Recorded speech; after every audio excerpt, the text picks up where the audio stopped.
Buenas tardes, bienvenidos, bienvenidas nuevamente a un nuevo networking. Hoy estamos con Nicole y Jorge, nos van a hablar sobre comunicación y mundos sonoros. Quédense porque tienen tantas cosas lindas para contar y para aprender de ellos que les va a fascinar. Recuerden que pueden hacer las preguntas que quieran a través del chat. A medida que va pasando el encuentro yo voy a compartir las preguntas que ustedes escriban y cada uno de los invitados lo va a ir respondiendo.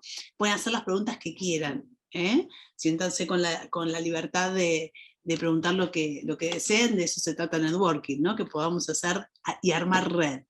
Voy a presentar primero a Nicole Rieder. Nicole es egresada, licenciada en Relaciones Públicas por la universidad, nació en Rosario, vivió varios años en Estados Unidos, desde los 5 años hace base en Buenos Aires, y siempre se dedicó a la comunicación y al trabajo, digamos, en interpretación de inglés. Ya nos vas a poder hablar hasta en inglés, si lo deseas. Sí, sí. Trabajaste en ventas, trabajó para marcas y empresas como Burger King, la Embajada de los Estados Unidos en Argentina. Contanos más, Nicole, ¿qué haces? Wow, cuando lees así en voz alta es un montón para que me dé cuenta. Qué loco. Pero sí, no, bueno, primero gracias por el espacio, por la oportunidad. Me encanta poder estar compartiendo. También un gusto conocer a Jorge, estuvimos charlando un poquito antes.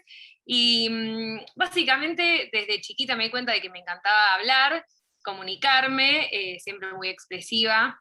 Y dato curioso, antes estudiaba medicina, pensé que mi vida iba toda encaminada por ahí, hice como todo mi recorrido en la adolescencia yendo hacia allá.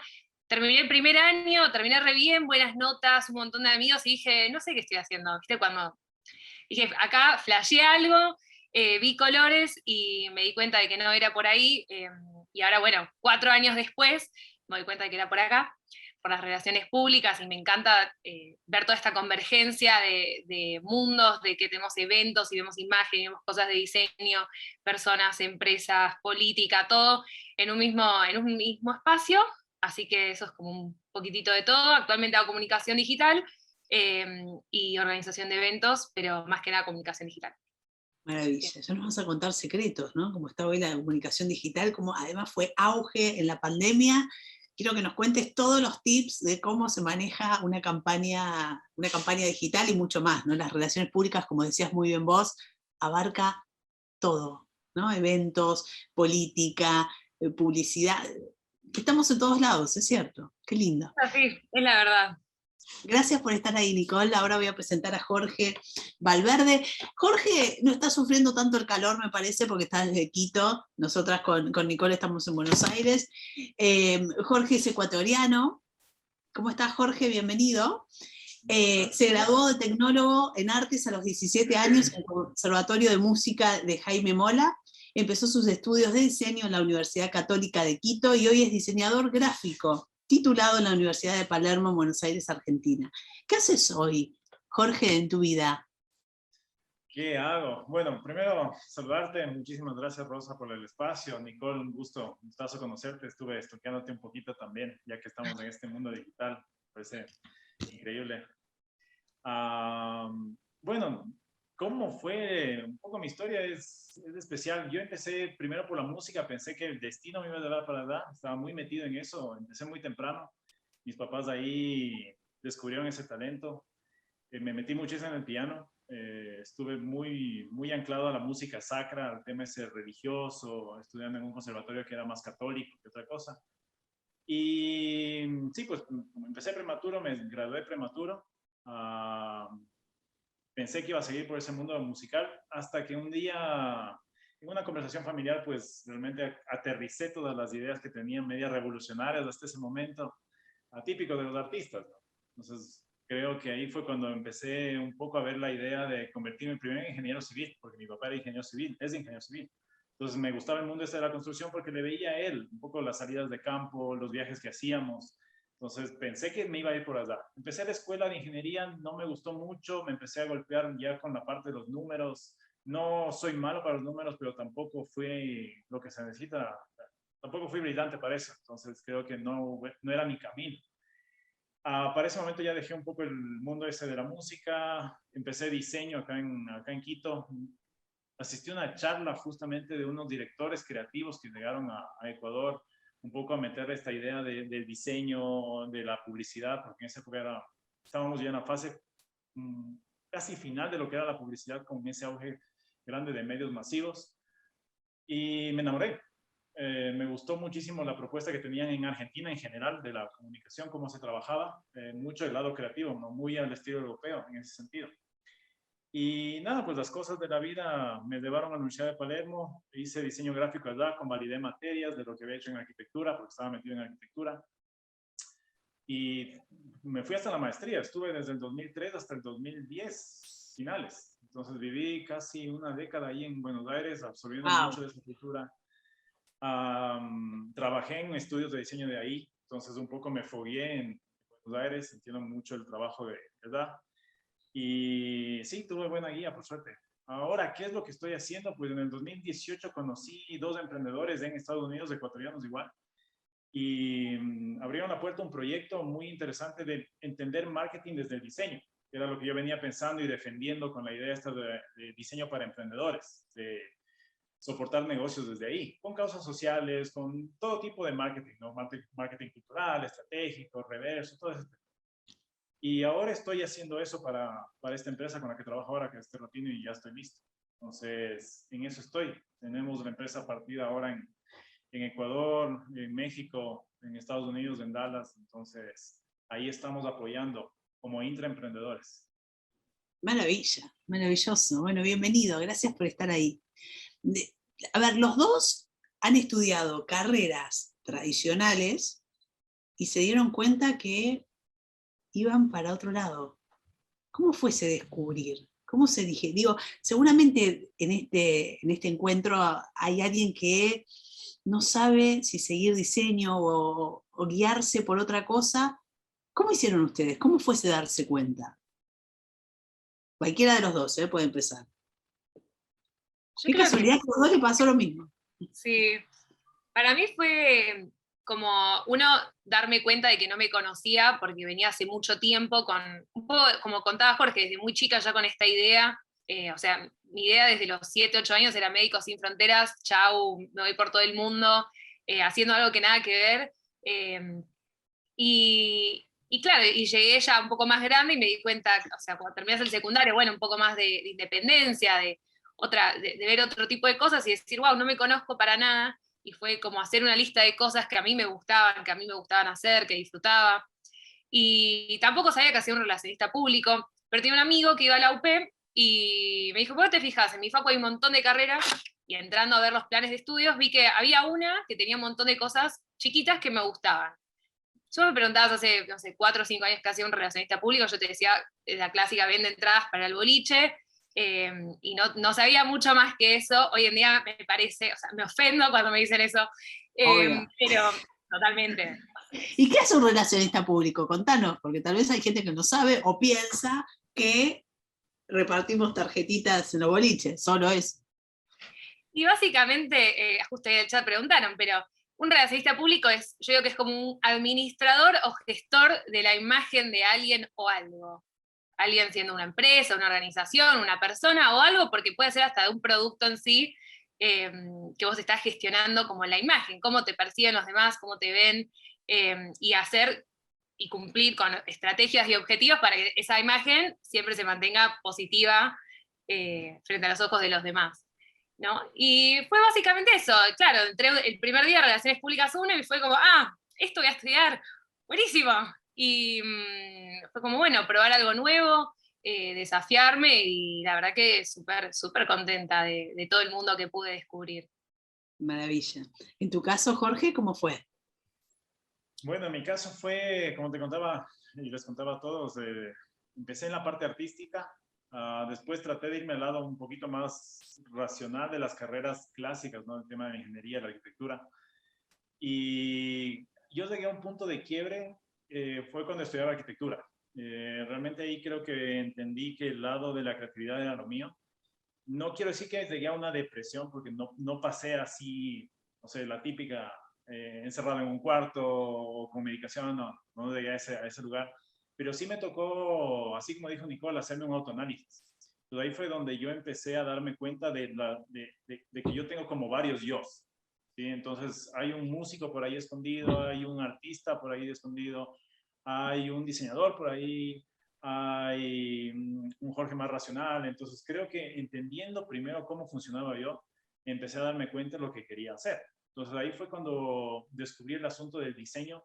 Empecé por diseño gráfico, eso es verdad. Me gustaba mucho el mundo visual. Yo me acuerdo que de pequeño pasaba primero con las partituras de música, ¿no? Con los simbolitos distintos a lo que escribimos normalmente. Entonces yo ya no veía letras, veía símbolos musicales.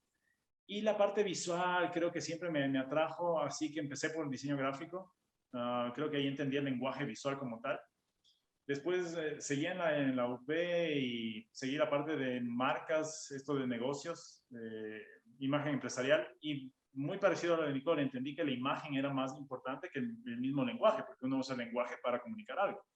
Y el visual, el sonoro, el verbal y todo ese tema de cosas, mientras mejor lo sepas usar, pues transmiten mucho mejor. Y eso es lo que siempre necesitan los negocios, las marcas, las causas sociales. Toda la gente necesita eso, comunicar cada vez mejor y más rápido y directo. Entonces, así fue como fui descubriendo el lado de la imagen empresarial. Me gustó mucho el tema de relacionar una promesa con la audiencia, o sea, básicamente lo que hacen las marcas. Y después terminé la maestría enfocándome mucho en los emprendedores, que es en cambio el otro lado, el lado más mecánico de cómo aplicar lo que sabes para realmente construir ideas que funcionen.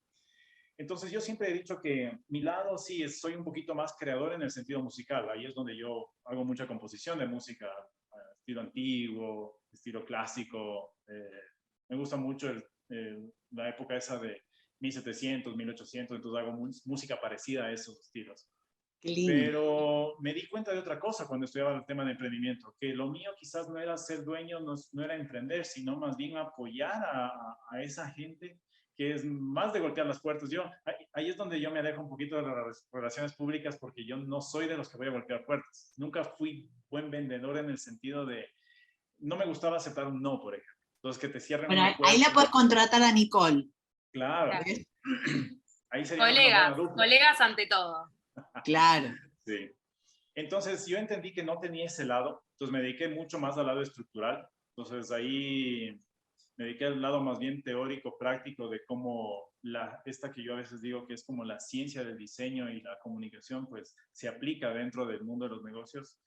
Y tuve la suerte, como te decía, de conocer a dos emprendedores que viven en Estados Unidos que son eso, ¿no? Ellos tienen en cambio ese otro lado, ese lado muy de golpear puertas, muy de salir. Entonces yo ayudo mucho ahora a estructurar esas ideas de ellos en algo más bien que parezca negocio. Entonces descubrí eso un poquito golpeándome contra las puertas. Me cambié 2 veces, 3 veces de carrera. Entonces, no, creo que ahí fue el aprendizaje verdadero, ¿no? Cambio de ruta rápido. Y ahí te diste cuenta, como tu remera que dice, ya estoy listo. Ya estoy Ahí te listo. diste cuenta que estabas listo para ir por más, ¿no? Exacto, Para ir por lo que te gustaba. Ese es Ahí, el moto. exacto. Ahí Tommy pregunta, Jorge, ¿puedes contar un poco más del proyecto en el que trabajas ahora? La mezcla del diseño y el marketing. Sí, bueno, con el tiempo yo empecé a trabajar en esta empresa que es Terratino. Básicamente yo empecé trabajando diseño. Me invitaron a trabajar toda la cuestión esta de marca, la parte visual. En esa época éramos un buscador de casas para la comunidad hispana en Estados Unidos. Y poco a poco, pues creo que nosotros fuimos, al menos yo, y digo siempre nosotros porque me gusta hablar con lo que somos de un equipo.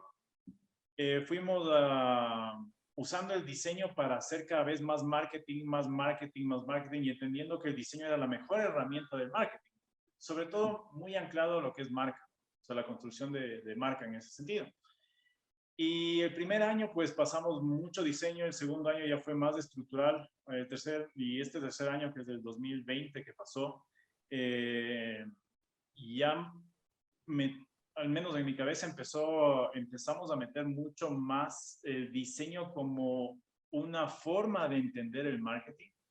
Creo que ahí, como te decía, tuve la suerte de encontrar a estas dos personas, Kenneth y Andrea, que son los dueños de la empresa, que se abrieron a esto, ¿no? No mucha gente de negocios confía en diseño, y eso hay que también decirlo. Y es bueno que estemos en este networking, porque son cosas con las que yo siempre he peleado y ahí es donde saco mi lado subversivo. Defender el diseño ante todo. Entonces, como te digo, en esta empresa pues encontré esa cabida y ahora estamos con esto de una mezcla entre diseño y marketing uniendo teorías y quizás a futuro pues nosotros escribamos algo un poquito más teórico sobre esto, pero ha dado resultado. Claro que sí. Ahí dice, ¿no terminás siendo, que tal vez esto es para Nicole, a ver Nicole, vos qué pensás, ¿no terminás siendo el vendedor igual de tu propio proyecto? Yo creo que un poco sí, uno tiene que hacerse entender y defender lo que uno va a ofrecer. Pero es verdad, creo que cuando trabajamos en equipo, me encantaba esto que compartía Jorge, ya no estás vendiendo tu propio trabajo, sino que estás vendiendo una idea que va un poco más allá de tu propio trabajo, no vendés quizás, en mi caso sería, no vendo solamente mi idea de campaña, el mensaje que, fraseado de la manera que a mí me copó, sino que al contrario, es qué es lo que más le conviene a esta organización, a esta persona, qué es lo que más le conviene a este momento que estamos pasando. Creo que la pandemia fue justamente uno de los, creo que por lo menos en los últimos años, uno de esos momentos que pudimos ver, ok, es una etapa en el tiempo en que nos damos cuenta, bueno, ¿qué es lo mejor para el tiempo que estamos pasando? A veces es un concepto muy abstracto, en el tiempo vemos quizás temporadas, vemos, no sé, verano, vemos invierno, vemos ocasiones políticas, pero nos damos cuenta de que hay ocasiones que las atravesamos todos, como individuos, como marcas y organizaciones, y darnos cuenta de que el vender o el ofrecer, me gustaba porque no siempre tiene un fin comercial, pero es justamente el ofrecer algo que no solamente va con mi beneficio, sino a veces con un beneficio mayor, porque a veces yo no tengo ni ganas de hacerlo, pero sí es mi trabajo, es lo que me toca, es lo que te pide un cliente también. Entonces, es como que hay que balancear todo un poco, pero sí siempre defendiendo y entendiendo por qué haces lo que haces, con la convicción. Me ha pasado de decir, no, yo realmente creo que esto es lo mejor para este momento con estas personas, este público y el medio que vamos a tratar. Entonces, cuanto más entendimiento tenés de lo que haces, siempre va mucho mejor. Sí, lo que decía Jorge también, defender la idea, ¿no? Y justificar, a ver por qué, bueno, en tu caso te debe pasar, por qué puedes estar en este medio y no en otro, por qué te conviene este líder de opinión, ¿no? Justificar también la idea, obviamente. Sí, Claro y a que veces sí. hay uno mejor o peor, a veces es una cuestión de preferencia, eh, por eso O de está estrategia, tal cual, ¿sí, Re? o de estrategia. Bueno, escuchándolos me venía a la cabeza esto, vieron que está muy en auge el tema de los mentores, ¿no? ¿Por qué piensan que es tan importante el rol del mentor hoy?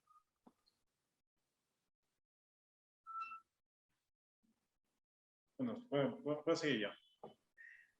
¿Qué? No, es que como no sabía si yo hablo o Nicole habla. Libres, es una charla de amigos, dale, dale, dale, Jorge. Mira, yo lo quiero anclar, el tema de los mentores lo quiero anclar con una idea que resonó justo en el tema anterior. Yo sí defino y diferencio una cosa súper importante. Una cosa es ser buen negociador, en donde tu discurso tiene que ser muy de convicción, ¿sí? Entonces, en donde buscas un acuerdo entre las partes. Cosa que a veces se diferencia de vender porque para mí la venta, y es un poquito más personal, para mí la venta te lleva siempre a una acción quizás de consumo o quizás siempre lo que decimos ahora, el call to action, ¿no? Entonces siempre te mueve a hacer algo. Creo que el papel y el rol de los mentores se vuelve súper importante porque pienso que hay mucha gente que con la pandemia, y no solamente con la pandemia, sino antes también, empezó a descubrir que necesita no solo capacitarse, sino que necesita una guía. Porque para capacitarse yo vi y viví desde la época de los últimos años de la universidad la facilitación de la educación. Y muchos de nuestros gobiernos latinoamericanos fueron hacia ese lugar, ¿no? A facilitar el tema de educación en los colegios. Entonces la educación en sí misma pierde como el valor. Y te digo esto porque yo estuve unos 5 o 6 años como profesor, como docente en una universidad. Y yo vi el decaimiento de que a los estudiantes, mientras las generaciones siguen pasando, poco les va importando realmente lo que aprenden. Cosa que después hay que compensarlo de alguna manera. ¿Cuándo lo compensas? Por supuesto, todos esos vacíos que tú tienes en la universidad porque no tenías ganas de entrar a una clase o porque un tema no te gustaba y la universidad no te obligaba a seguir eso, como era un poquito años atrás. Esos huecos o esos problemas de falta de conocimiento tienen que compensarse más adelante cuando estás trabajando o cuando ya estás en la vida laboral. ¿Qué necesitas después? No vas a volver a la universidad porque cuesta o porque no puedes hacer tanto, te tocaría seguir otra vez la carrera o cosas como esas, ¿no? Hay ciertas limitaciones. Entonces las universidades en general también empiezan a ver eso y crean estas ideas de capacitaciones continuas, cursos rápidos, y a la par en el mundo un poquito más público se empiezan a crear los mentores, ¿no? Ahora hay mentores para todo. Y yo creo que es un poquito esa la justificación que al menos yo encuentro. O sea, algunas deficiencias que pasaron en la universidad por esa facilitación de educación es lo que ahora estamos viviendo como para parchar esos huecos como mentores. Ahora, no desmerezco el trabajo de los mentores porque los mentores en sí mismos tienen una capacidad de dirigir a la gente y motivar y llevar por un camino, pero creo que por ahí es como se justificó el surgimiento y el auge de este tema de las mentorías. Sí. Gracias por tu opinión. Nicole. Creo que está buenísimo tener un balance entre el desarrollo personal como de individuo, pero que está buenísimo tener mentores porque a veces, pienso como en las pasantías, ¿no? Que se hace a veces en las grandes empresas, que te sirven un poco como escuela para insertarte en un mundo que quizás es completamente desconocido, o a veces para aprender un estilo, un instrumento, una manera de trabajar. A veces cuando uno cambia de trabajo, por ejemplo, te das cuenta de que vos aprendiste de una manera a trabajar, con un modelo, con una cultura, y que si vos tenías, por ejemplo, un jefe, un referente, una persona fuerte, después vas pasando y te das cuenta de que esa persona fue tu mentor, tu mentora, y lo vas trasladando, y quizás ahora subiste de puesto y sos líder, y a la gente que tenés a cargo replicás ese... Lo aprendido. Claro, lo aprendió, o sea, un poco como en la familia, ¿no? ¿Viste? Cuando vos tenés un nene o una nena y aprende algo y después, bueno, ya cuando más lo replica. Entonces está buenísimo cuando uno puede elegir ese mentor y decir, bueno, ¿por qué? ¿Qué es lo que te gusta de todos los referentes que podemos tener, la gente, nuestros jefes, la gente que tenemos cercana, y decir, sobre todo en el mundo profesional creativo, los referentes son algo clave, algo fundamental. Vemos siempre los estilos, las tendencias, y decir, bueno, ¿qué es lo que quiero aprender de esta persona? Porque podemos tener más de un mentor a la vez, yo creo. A mí me pasa quizás en públicas, cuando hablaba de eventos, ahí tengo un referente muy claro, alguien que yo considero mi mentora, y es un modelo que a mí me funcionó siempre y me encanta, y quizás a la hora de hablar he hecho campañas publicitarias y tengo otro mentor. A ver, nombra a tus mentores porque pueden servir como referentes también para ellos. Es verdad. Bueno, mi mentora en cuanto a eventos es mi madre. Mi mamá trabajó en fundaciones con Ricardo Montaner, en distintos lugares muy copados. Y entonces para mí su manera de trabajar, uno la absorbí desde lo más interno e íntimo posible, dado que es de mi familia.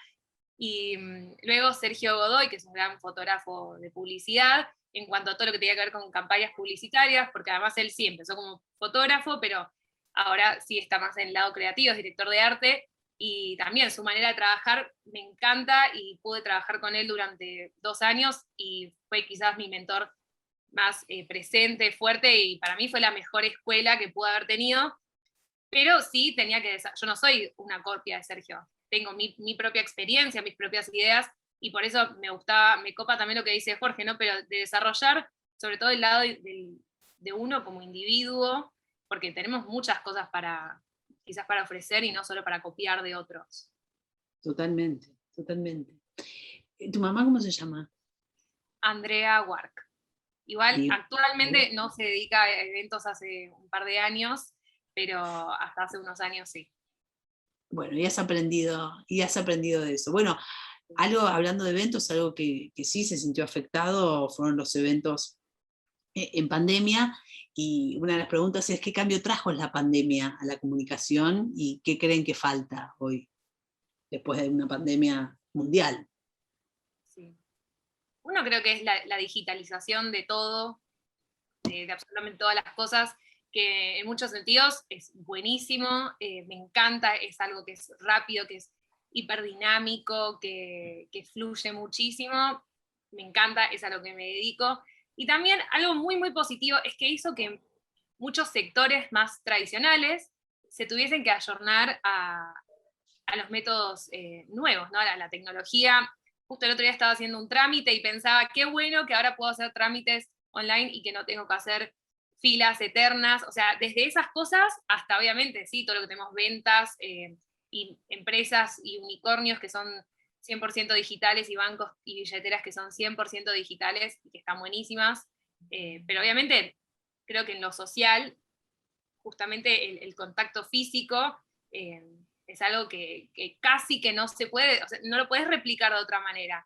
Entonces hubo muchísima ganancia, que para ahora que estamos ya como en ese momento post, si bien no se terminó del todo, pero que estamos como saliendo quizás de lo más duro, estamos viendo toda esta integración y eso para mí, este es el momento más rico, donde tenemos eventos presenciales, eventos virtuales, donde tenemos mucha mezcla de cosas y este híbrido en la comunicación para mí es uno de los momentos, es un momento único hasta ahora y es muy rico para toda nuestra sociedad. Claro que sí. Jorge, ¿vos cómo viviste los Sí, cambios que sabes que trajo la... sí, a nosotros como empresa también nos obligó a repensar muchas de nuestras cosas. Imagínate, nosotros vendemos casas. Entonces, ¿cómo hacíamos para vender una casa en pandemia si no podías ni siquiera visitar la casa? Es verdad. Eso nos obligó ¿Cómo como empresa a hicieron? entender, ¿perdón? ¿Y cómo hicieron? Pues verdad, qué Ah, desafío. sí, nos tocó, bueno, en realidad nos tocó repensar mucha de nuestra comunicación corporativa porque, claro, hasta antes de la pandemia nosotros hacíamos muchos eventos con la comunidad. O sea, teníamos clases de emprendimiento, clases de el tema de enseñarle a la gente cómo trabajar su crédito, su tema financiero, y así enganchábamos a la gente viéndoles, ¿no? En los eventos, o sea, en un one-to-one, como dicen en Estados Unidos. Pero de pronto, pues nos encerraron y toda la comunicación, como decía Nicole, tuvo que repensarse y traducirse. A mí esa fue la palabra clave. Nosotros trabajamos mucho el concepto de cómo traducimos las cosas desde un flyer para convertirlo en un post, porque no es lo mismo. No tiene ni la misma velocidad, no tiene el mismo feeling de tocar un papel que verlo en digital. Empezamos a entender cosas como las velocidades de los feeds, de los walls de las redes sociales, por ejemplo, que eran cosas que teníamos que estar todo el tiempo atentos. Muchos de nuestros eventos se convirtieron en lives. Tuvimos que perder ese miedo a aparecer en cámara. Creo que como empresa fue un reto muy fuerte el poder transmitir la idea que era tanto de mercado o de realidad al mundo virtual. Y eso que empresas tan grandes como Silo o como esas empresas que son las gigantes de bienes raíces tenían sus recorridos virtuales ya antes de la pandemia, ¿no? Podías visitar casas en 3D y cosas como esas. Pero creo que lo que nos dejó de enseñanza la pandemia fue la apreciación y el valor que le podemos dar a la conciencia sobre la tecnología. Creo que entendimos un poco más para qué sirve un teléfono, para qué sirve una cámara, para qué sirve una computadora, cosa que antes era un poquito, yo lo veía como un poquito más banal. Salvo que trabajes en diseño, pues la computadora era tu 24/7. Ahora todo el Claro, mundo. Yo todo el mundo. vi gente en mi familia que eran médicos haciendo 24/7 en computadora. Mi propio padre, mi papá muy de trabajo de campo, ingeniero civil, de obras y todo, tuvo que pasar muchas horas frente a la computadora. Tuvo que reinventarse él mismo. Entonces a nosotros como empresa, un poquito, tuvimos que hacerlo en el mismo caso como una persona normal, ¿no? O sea, reinventar el discurso, reinventar los objetivos, replantearnos cosas como procesos para poder digitalizarlos. Y ahora que estamos liberándonos un poquito más, es como difícil volver a lo de atrás. Entonces, ahora, ¿cómo regresamos? ¿Será que todos vamos en el mismo carro para reencontrarnos? Muchos ya no quieren ni reencontrarse, otros sí.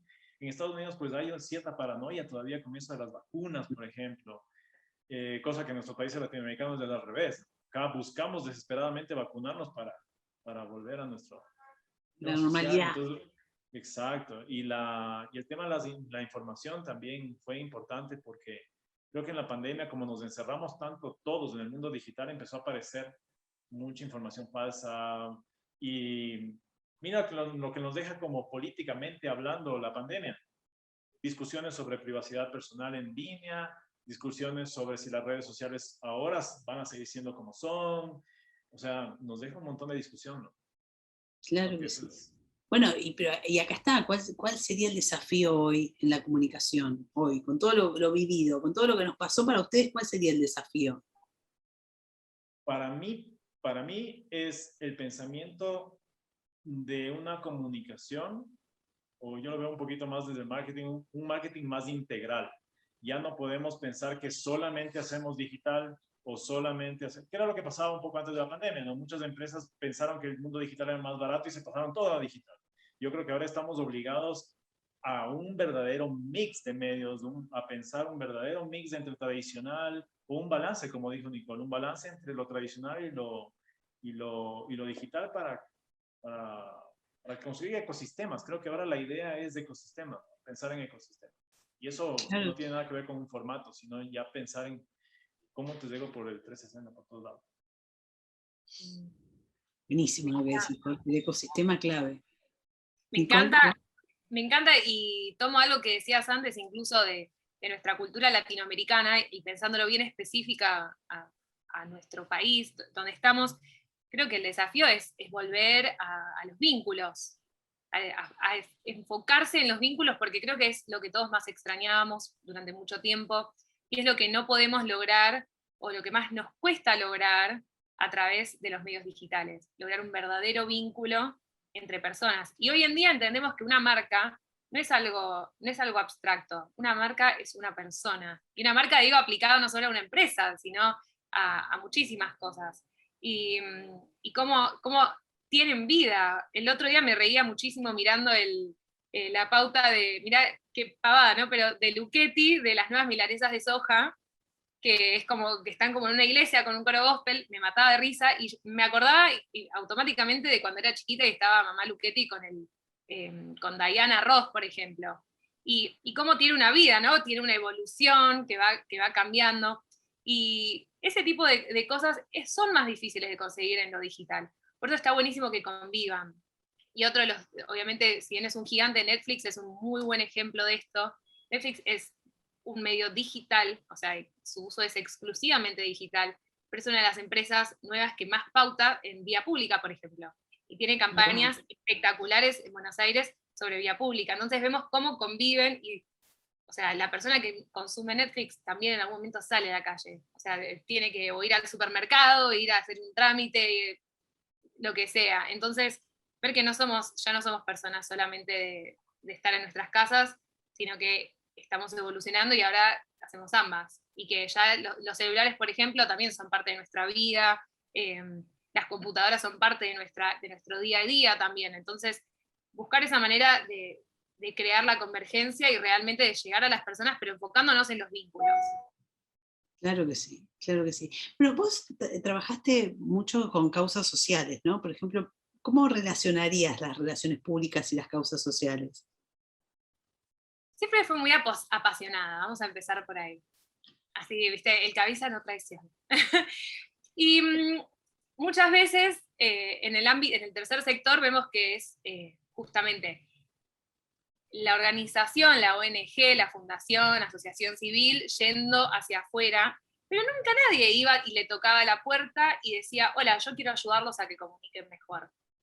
Porque hay muchísimas causas espectaculares, o sea, hay muchísimas injusticias en el mundo, vivimos en un mundo una plétora de imperfecciones e injusticias. Entonces, me di cuenta de que yendo y diciendo, hola, me encanta lo que hacen, me quiero sumar, pero en vez de, no sé, de ayudarte con mi tiempo como voluntaria en un comedor, ¿por qué no lo están haciendo? Por ejemplo, ¿no? Y a partir de proyectos de ese estilo he tenido no sé, la gran suerte de poder haber viajado por muchos países del mundo y de poder hacer esto, y la verdad que es alucinante cuando integramos la comunicación a una causa social, el impacto que puede tener. O sea, las herramientas que están, porque no es que creamos algo nuevo, pero cuando las aplicamos a una causa social, vendemos, y vendemos entre comillas, y podemos acercarnos más a las personas y contarles sobre la importancia de esto. Uno, para mí, fue el caso de la Asociación Dale Vida, que es sobre la donación voluntaria y altruista de sangre. Para mí es súper importante eso, y sabemos, todas las personas entienden de que hay algo bueno en donar sangre. Pero había vos preguntás y la gente no te sabe decir cuál es el requisito, a dónde puedo ir, o, pero va otro. No saben quizás que en Argentina casi no hay bancos de sangre, y que tiene que ser casi siempre por parte de un familiar. Hay muchísimas cosas que están arraigadas. Por ejemplo, como para poner un ejemplo muy chiquito, ¿no? Y asociarse de cierta forma y decir, no, paren, yo les doy una mano, puedes alcanzar a muchísimas más personas. Y alguien que hoy creo que la gran mayoría de los que estamos acá lo debemos conocer, pero Santi Maratea, por ejemplo, que dice, yo soy influencer, tengo muchísimo alcance, y mirá cómo con mis herramientas de comunicación y mi expertise puedo Mirá lo que juntar logró. 40 millones de pesos en, no sé, en un par de días. Y nos damos cuenta de que en realidad no es que no está la voluntad de las personas de ayudar, de ser mejores, sino que no tienen alguien que de cierta forma les facilite, así como facilitamos la venta de un producto, un shampoo, una galletita, no facilitamos el proceso para acercarnos a una causa social. Entonces creo que ahí hay todo un sector que tiene muchísimo por descubrir y por indagar, y que vale la pena además, ¿no? Ujú, claro que sí. ¿Vos cómo ves el tema de las acciones sociales, Jorge? ¿Cómo la Sabes vivís en tu que, país? sí, sabes que a mí me marcaron dos experiencias súper, súper fuerte. Tuve la posibilidad de estar en África, en Kenia. Viajé con un grupo, la mayor parte estadounidenses, a un tema de manejo del agua, sistemas de riego y cosas así. Y cuando llegué, claro, nosotros acá en Latinoamérica tenemos la idea de que África es el continente más desamparado, toda la tristeza que nos han presentado acá con las campañas de las grandes marcas, inclusive de marcas sociales, ¿no? Que han venido acá a mostrarnos que un poco más, y África, el 99% de la gente está con la piel blanca porque ya no tiene ni agua, o sea. Y la verdad es que cuando yo llegué, y pude conocer algunos de los pueblitos y de las zonas de Kenia, pues me di cuenta que no era que les faltaba agua.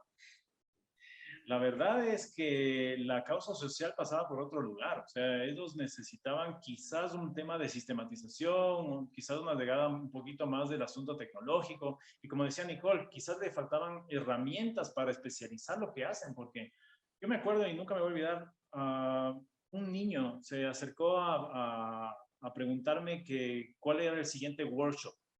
Y el siguiente workshop era enseñarles a plantar semillas. Y se supone que como yo venía de Ecuador, de mi grupo, que era más bien estadounidense, yo era el que mejor conocía, era el supuesto, ¿no? Y yo lo que no sabía es que yo vivo aquí en Quito, en una ciudad que tiene concreto por todo lado. Entonces, en mi vida había plantado una semilla. Y la verdad es que cuando yo empecé a conversar con estos niños, ellos me enseñaron a mí. Entonces ahí es cuando uno le da la vuelta a la causa social, y yo dije, a ver, yo pagué por ir para apoyar una causa social, apoyar a un grupo de personas. La verdad es que me están enseñando a mí. Y yo, que se supone que vengo de un país agrícola y ganadero, y la verdad es que no tiene nada que ver. Entonces ahí esa fue una experiencia que debo decir me dejó como pensativo en cómo entender la causa social, cómo entender estos movimientos sociales. Y el segundo caso que lo tenemos ahora es justamente esto que leíste, lo de Ya estoy listo. Nosotros hemos venido investigando muchísimo a la comunidad hispana en Estados Unidos, ¿no? Esta gente que migra de países como el nuestro a encontrar ese sueño americano que ya ni siquiera existe, porque desapareció en los años 80 del sueño americano. Pero la gente sigue metida en Latinoamérica en la cabeza de que migrar es lo mejor que pueden hacer, por huir de gobiernos como los que hemos tenido y lo hemos sufrido, ¿no? Y la verdad es que es un tema de causa social no solamente de la gente hispana que vive en Estados Unidos, sino hay que entender todo el proceso de cómo ellos vivieron en esos países y por qué migraron, para saber por qué están ahora, ¿verdad? Entonces, yo a veces soy un poco crítico de las causas sociales y cómo se apoyan, porque creo que ven mucho el resultado, ¿no? Creo que mucha gente se queda pensando en que los diciembre hay que regalar un juguete y ya está, y apoyé. Y yo creo que va mucho más allá de Sí. eso. Hay que entender el ser, hay que entender la Ah, dinámica de cómo se desarrolla un pensamiento. ¿A quién vas a ayudar si es que vas a ayudar? es mucho más Y profundo. mucho más profundo, por supuesto. Entonces, nosotros ahí en Dallas empezamos este movimiento de ya estoy listo, justamente por la frase, ¿no? Tú ya estás listo para hacer algo. Entonces arrancamos con esta idea de convertirnos en una causa social, en una tipo ONG que impulse a la gente a mover. No queremos ayudarle a conseguir una casa, no queremos ayudarle a abrir su negocio, queremos ayudarle a moverse, que pierda un miedo.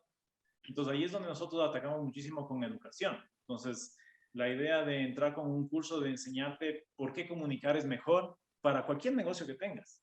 Entonces te estoy dando una herramienta, no tanto ayudándote a conseguir el objetivo. Un poquito volver a esa frase de tengo que enseñarte a usar el limón y no a hacer la limonada. Eso. Tal cual. Entonces, Me encanta esa frase.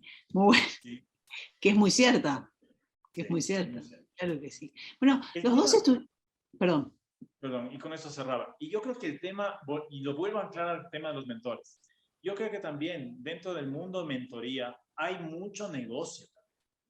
Y se piensan las mentorías como negocios. Entonces te enseño hasta dónde, pero no te digo cómo. O te enseño lo que puedes. A mí me choca a veces mucho esa idea de las autoayudas, de ese tema de esas mentorías en donde te dicen, conviértete en millonario en 2 días, en 3 días, pero tenías que hacer esto 20 años atrás. O sea, cositas como esas me parece que son importantes de entender dentro de este mundo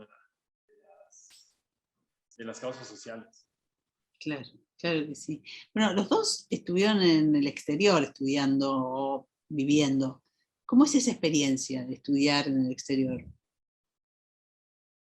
Vos, Nicole, estuviste en Estados Unidos. Sí, yo hice todo el secundario en Estados Unidos, que fue, bueno, una muy buena experiencia. Y también creo que el hecho de poder haber viajado, incluso dentro de nuestro país, de conocer distintas provincias, siempre uno escucha, ay, te abre un montón la cabeza. Y sí, es re verdad. Y creo que en un mundo tan globalizado como ahora, entender de que no solamente vivimos en nuestra ciudad, en nuestro barrio, y ver que hay muchísimo más, está buenísimo, nos ayuda a ver de que somos iguales entre todos. Eso para mí es genial.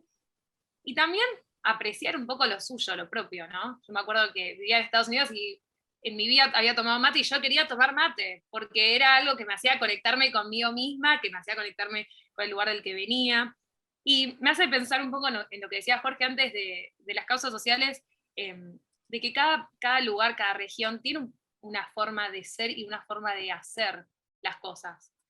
Entonces, muchas veces en las ayudas sociales uno quiere ir, dar una solución, quiere ir y evangelizar un método de producción, por ejemplo, cuando quizás esa zona, esa región tiene algo que es fabuloso, que sí puede llegar a tomar más tiempo, pero que no significa que sea menos bueno, que sea de menos calidad.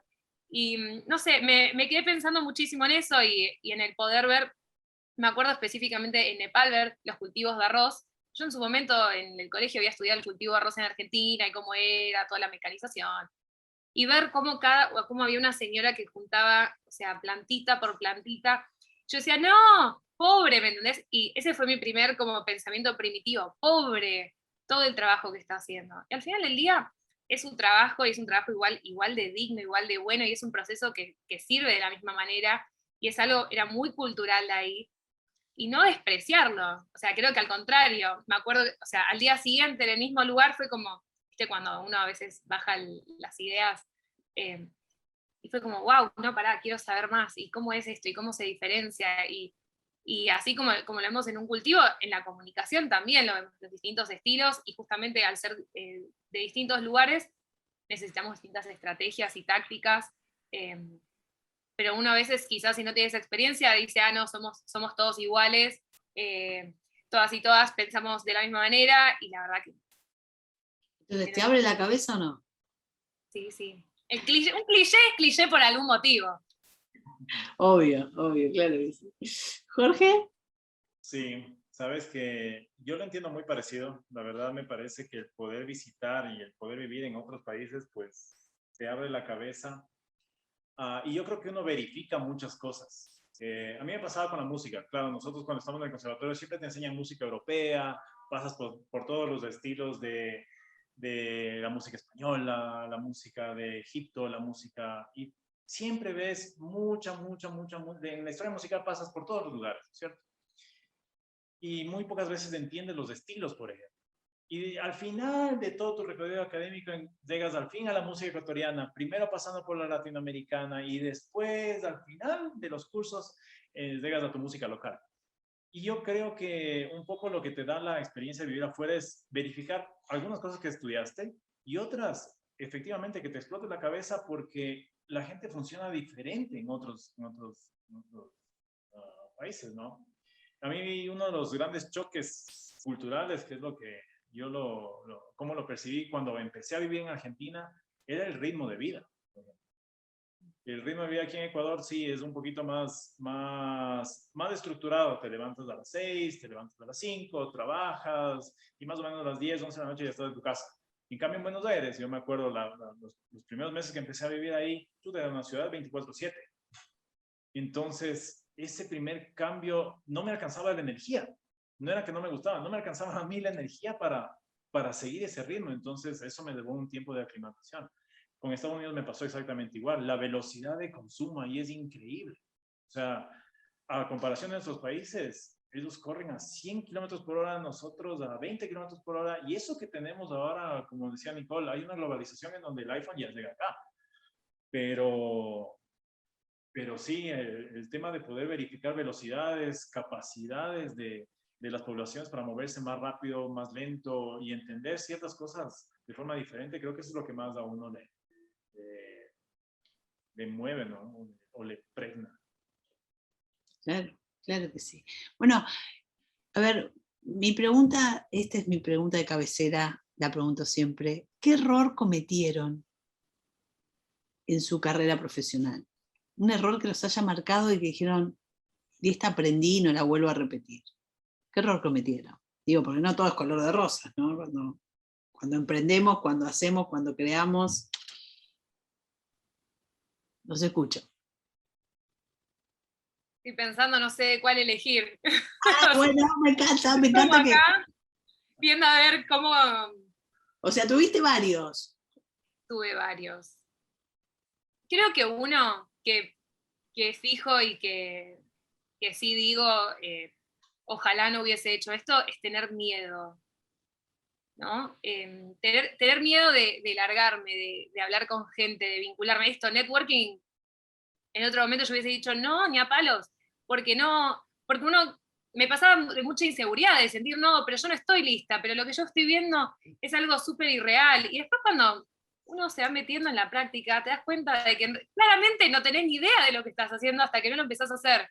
Y que cada vez que estás en un proyecto distinto es de nuevo reaprender una metodología, un rubro, o sea, como hablamos al principio, a ver, por ejemplo, no sé, Burger King es una cosa, UNICEF fue otra, estuve en casamientos, es otro mundo completamente distinto, la Embajada de Estados Unidos es otra cosa. Entonces, claramente el miedo me lo tengo que un poco sacar de encima, si bien es lo que siempre, yo creo que un poquito el miedo está bueno porque nos lleva, ¿no? Nos da un poco de adrenalina, pero de decir, ya está, tengo que aprender, ¿no? También el miedo tiene que ser un baldazo de humildad y decir, bueno, estoy dispuesto a aprender, a meterme en este mundo, a claramente entender que no sé todo también. Pero para mí fue ese, el tener miedo y no largarme y conectar con gente como primordial. Clave. Y viendo una relacionista pública, muy bien. ¿No? Sí. Relación, vínculo. ¿Jorge? Sí, yo creo que uno de los errores, igual me quedé pensando en algunos, cuál puede ser el que se puede contar. Yo creo que uno de los errores de los que tuve que aprender un poco a golpes fue justamente eso de no, quizás necesitar la verificación de un tercero. Creo que eso es algo que nos pasa mucho cuando somos estudiantes, ¿no? Cuando somos estudiantes estamos construyendo esa idea de ser profesional, muy aspiracional, unos más nerds que otros, pero al final del día pues quieres ser alguien. Y creo que en ese camino, al menos a mí me pasó que llegué hasta muy tarde verificando que el profesor me diga que estaba bien. Entonces creo que... Aprobación. Sí, yo creo que ese tema quizás me hubiese encantado cortarlo un poquito antes, ¿no?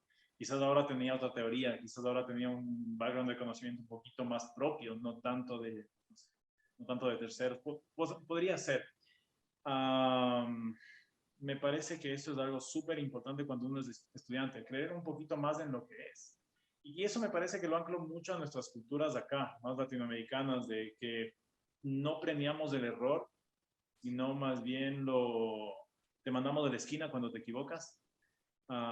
Creo que eso es creo que también se ancla en el tema de los miedos, miedo de lo que tú mismo puedes ser.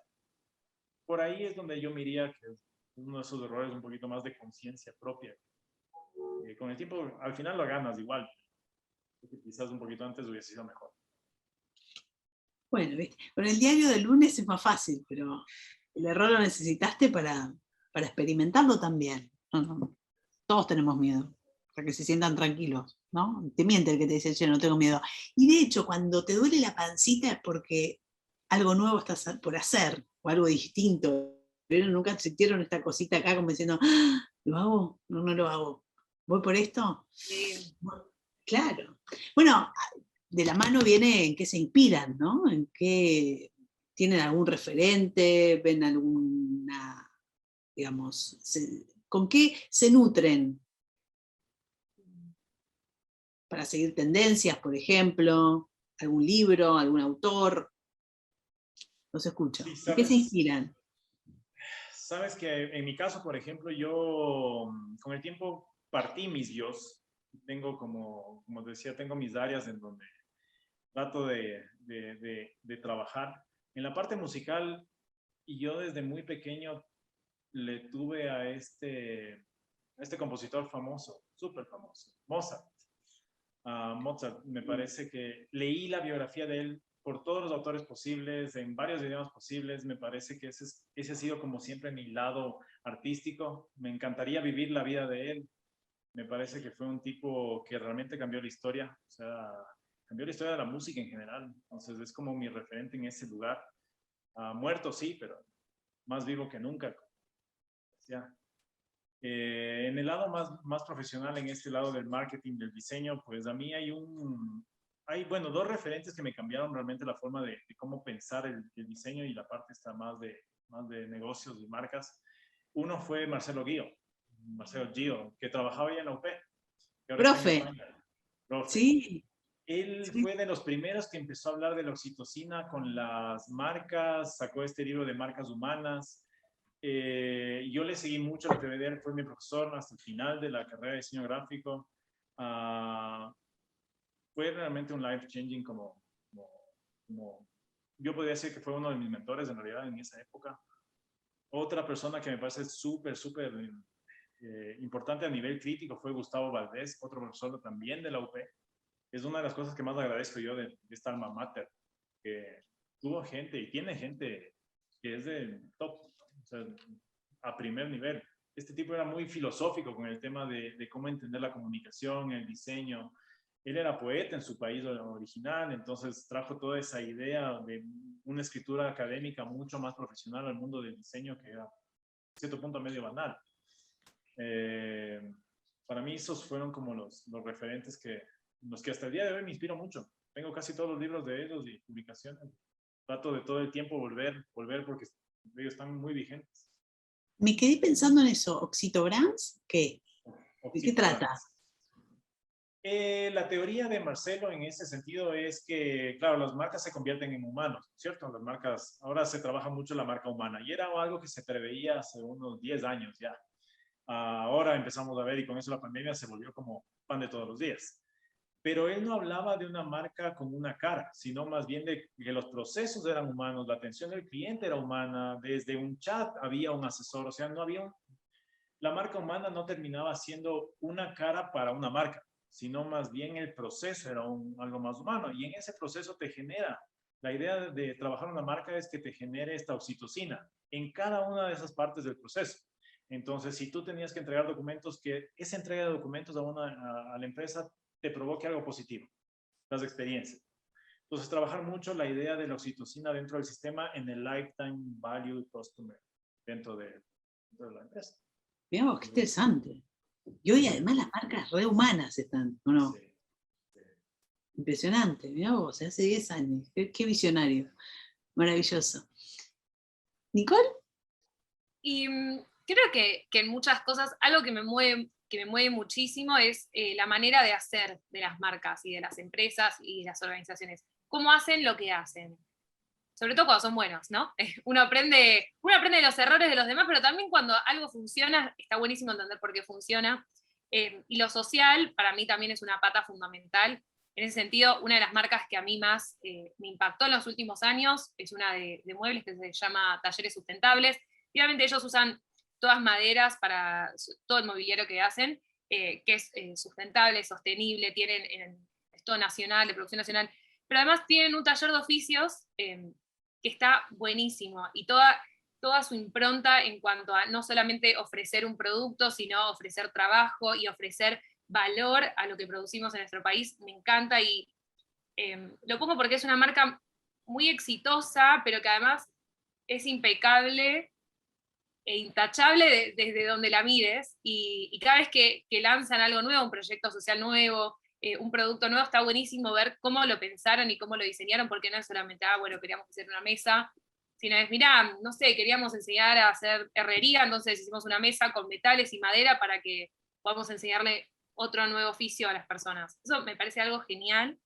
Y después también tengo algunos docentes que para mí fueron fundamentales, y la principal es Julia Armayer, que fue para comunicación oral, y la verdad que aprender desde toda su impronta de diversión, de profesionalismo y de claridad, y poder encontrar una manera de balancear todas esas cosas, de cómo todo lo que decimos y lo que no decimos, cómo nos paramos, nos vestimos, hasta si el rímel tiene, no sé, pelotitas o no las pestañas, cómo todo comunica. Y fue una materia que a mí me impactó mucho, y después, bueno, seguir en contacto con ella también, pude seguir aprendiendo muchísimo. Y por último, los medios de comunicación han ayudado mucho, sobre todo en las injusticias, y ver nuevas empresas, nuevos emprendimientos emergentes. Pasa mucho con algunos de Estados Unidos, que a raíz, por ejemplo, del racismo, han cambiado muchísimo su forma de actuar, su forma de pensar. El término de mantener al otro, en inglés es accountable, ¿no? Responsable. Ser responsable es uno de las acciones del otro, y decir, hey, la estás pifiando, che, tu doble discurso no va acá. Y ver todas esas empresas, algunas que están buenísimas, que hacen productos de muchísimo valor, integrando también, como hablamos antes, quizás métodos de producción de otros países, con personas de otros lados, y entendiendo de que en la diversidad hay muchísima riqueza. Claro que sí.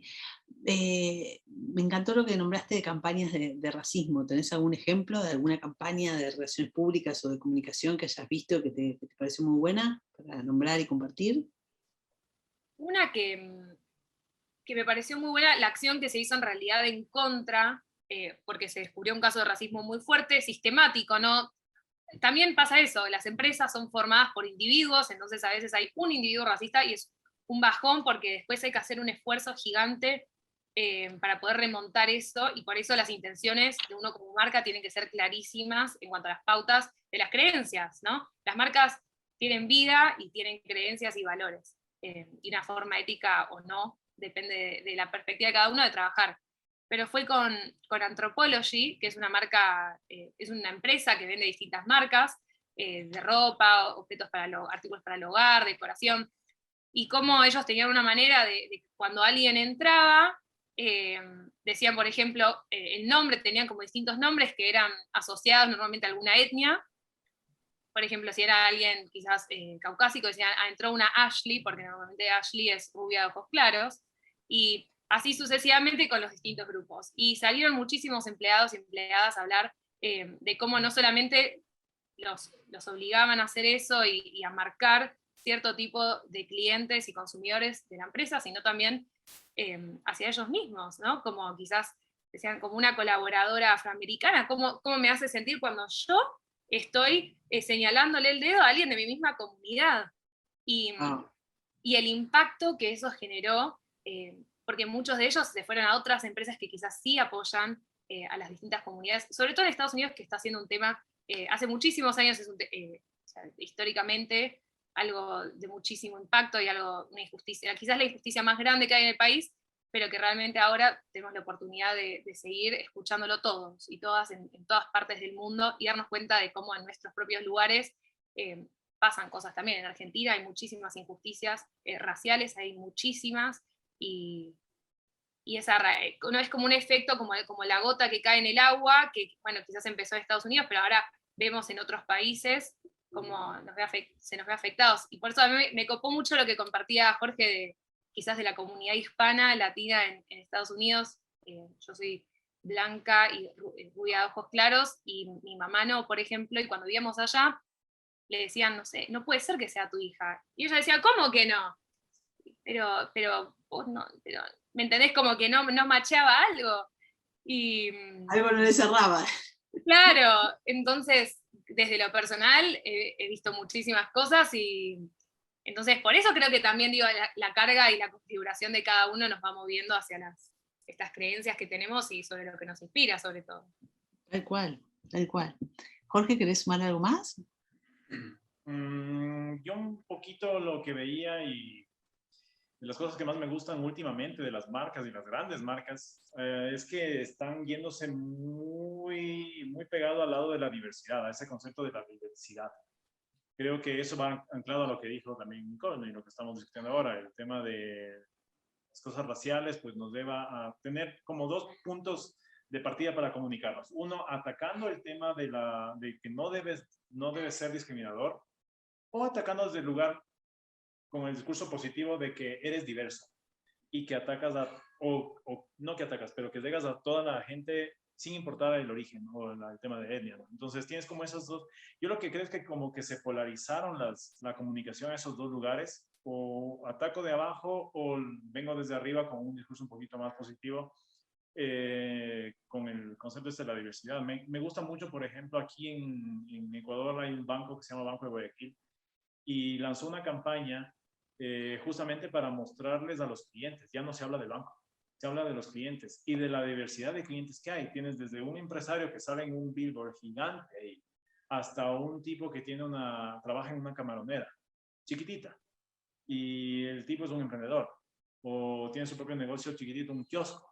Entonces, puedes ver dentro de esa campaña gente muy de negocios que también usa el banco y tienes gente muy del pueblo que también usa el banco. Entonces, ese tema de la Buena diversidad campaña. me parece que es muy bueno. Y yo veo el caso de Apple, por ejemplo, está por el mismo lugar, sino que ellos, claro, tienen la magia de una comunicación un poquito más tecnológica, en donde tú ves un video que se filmó con iPhone y te dicen que todas las características hermosas del aparato y ves un negrito, ves un caucásico, ves un asiático y todos participando en el mismo momento. Entonces creo que ese es como lo que nos ha ido dejando también este encierro pandémico, entender que la gente que tenía 20 autos puede morir de COVID igual que el que tiene el que usa bus. Pues Totalmente. creo que mucho se ancló también a esa realidad. Tuvimos un golpe de realidad muy bueno. Creo que fue. Exacto, No exacto. quiero decir que aplaudo la pandemia, pero creo que eso al ser humano le dio un toquecito de realidad. Aprendés o aprendés, ¿no? Bueno, ya estamos llegando al final. Un placer escucharlos. En serio, muy buena charla. Muy ricos los dos. Mucho aprendizaje, excelente, excelente. De hecho, ahí están escribiendo. Me gustaría que hagan un cierre cada uno de ustedes con un mensaje, una palabra o lo que quieran, como para cerrar esta charla. ¿Quién empieza? Todo tuyo. Bueno, a ver, con un poquito en el ambiente este de networking, ¿con qué cerraría yo? Me gustaría anclar justamente esta idea de esos temas sociales, ¿no? Yo creo que uno nunca puede olvidarse de lo que uno es. Creo que uno, sea el profesional que sea, tiene que atender mucho a su propia experiencia, a su propio pasado, e ir construyendo teorías propias. Creo que ahí está la gracia de trascender como humano y de trascender como profesional y de trascender no solamente como humano profesional, sino también como persona dentro de un colectivo. Yo creo que en ese sentido, pues cada uno de nosotros somos un mundo, estamos empezando a entender que no somos individuales, sino tenemos que hacer cosas colectivas. A mí me encanta mucho la idea del diseño de generar valor en cualquier acción que uno se proponga. Entonces creo que ese sería mi mensaje, que usemos lo que sabemos para generar valor. Porque al final del día el consumo, todo se consume. Al final del día se produce, todo se produce, sí. Pero el valor agregado que le podamos dar a las cosas que hacemos me parece que es lo más importante y a donde uno como individuo debe apuntar para generar algo más colectivo. En el tema de la pandemia y en este encierro que ya se está terminando en realidad, o sea, ya estamos tratando de volver. Creo que esa es una de las cosas que debimos haber aprendido, ¿no? Cómo conectarnos. Y quizás sí, el mundo digital era más difícil, pero ahora viene el reto real de conectarnos en la realidad otra vez. Creo que es por ahí lo importante. Gracias, Jorge, un placer escucharte. Gracias por estar ahí. Gracias a ti. ¿Nicole? Creo que va un poco de la mano, pero fortalecer todo lo que tiene que ver con vínculos y relaciones es siempre lo que prima, lo que debería primar en todo lo que hagamos, y es de donde vamos a sacar la mayor cantidad de oportunidades también. Me encanta esto de networking porque tiene que ver con eso, es encontrar en la conexión, en esa red, oportunidades nuevas, conocimientos nuevos, y también formarse al máximo y con toda la excelencia como individuo para poder sumar en lo colectivo, ¿no? Y cuando uno más aprende de los demás, más aprende a quererlos, más los entiende, y más se quiere formar también, mejor quiere uno ser. Y eso va tanto como desde lo profesional hasta creo que en la vida misma en general. Así que muchas gracias, Rosa, también a vos por todo hoy. Es verdad, un placer escucharlo a los dos. Gracias por estar ahí, gracias al público por seguir escuchándonos, por seguir participando todos los jueves. Recuerden que pueden volver a ver esta charla muy interesante mañana ya en nuestro canal de YouTube en Conferencias DC. Gracias, chicos, un placer escucharlos. Un beso a todos y nos volvemos a ver el jueves que viene a las 17:30. Gracias. Gracias, Rosa. Gracias, Nicole. Un gusto. Adiós, un gusto conocerlos. Chau, chau. Chau, chau.